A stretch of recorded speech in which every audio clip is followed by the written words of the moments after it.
करवा चौथ का रहस्य। करवा चौथ की ये स्टोरी आपको अच्छी लगेगी, पहले सब्सक्राइब कर लो यार। तो सुनो।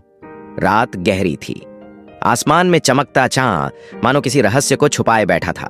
गांव की औरतें सज संवर कर अपने आंगन में करवा चौथ का व्रत खोलने की तैयारी कर रही थीं।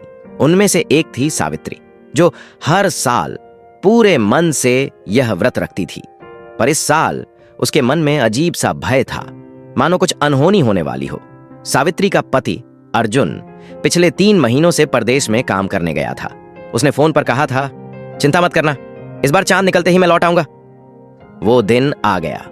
सावित्री ने 16 श्रृंगार किया, नई लाल साड़ी पहनी और चांद का इंतजार करने लगी। लेकिन जैसे जैसे रात गहराती गई, आसमान में बादल छा गए। चांद का कोई नामो निशान नहीं था। बाकी औरतें व्रत खोल चुकी थीं, पर सावित्री अब भी टकटकी लगाए आसमान देख रही थीं। तभी अचानक तेज हवा चली और दीपक बुझ गया। उस अंधेरे में किसी ने धीरे से उसका नाम पुकारा, सावित्री। वो चौंकी। आवाज अर्जुन की थी। वो दौड़ी और देखा, दरवाजे पर अर्जुन खड़ा था, सफेद कपड़ों में, मुस्कुराता हुआ।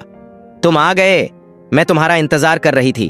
अर्जुन बोला, चलो चांद निकल आया है, व्रत खोल लो। सावित्री ने छलनी उठाई, दिया जलाया और चांद की ओर देखा, मगर उसे लगा कि छलनी के उस पार चांद नहीं, कोई धुंधली परछाई थी। उसने अर्जुन की ओर देखा। उसका चेहरा अब फीका पड़ चुका था, आंखें लाल और शरीर से ठंडी हवा निकल रही थी। सावित्री घबरा गई। तुम अर्जुन नहीं हो? अर्जुन मुस्कुराया। सावित्री, मैं वही हूं, लेकिन अब इस लोक में नहीं। तुम्हारे नाम की माला जपते हुए मैं एक दुर्घटना में मर गया था, पर तुम्हारे प्रेम और व्रत की शक्ति ने मुझे इस चांदनी रात में एक पल के लिए वापस ला दिया, ताकि तुम अपना व्रत पूर्ण कर सको। सावित्री की आंखों से आंसू बहने लगे। उसने हाथ जोड़कर कहा, अगर मेरा प्रेम सच्चा है तो हे चंद्रमा देव, मेरे पति को जीवन दान दो। उसी पल बिजली चमकी, आसमान गरजा और अर्जुन का शरीर प्रकाश में बदल गया। अगले ही क्षण वह जमीन पर गिर गई, बेहोश।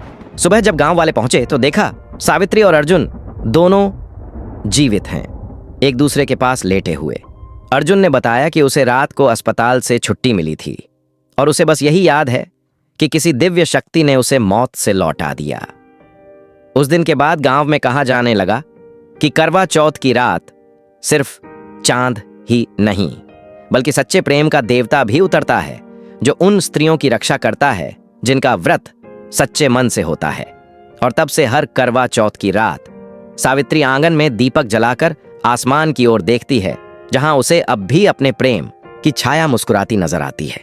कहानी आपको अच्छी लगी हो, करते हो पति पत्नी प्यार, तो चैनल को सब्सक्राइब कर देना। मिलते हैं अगली कहानी में।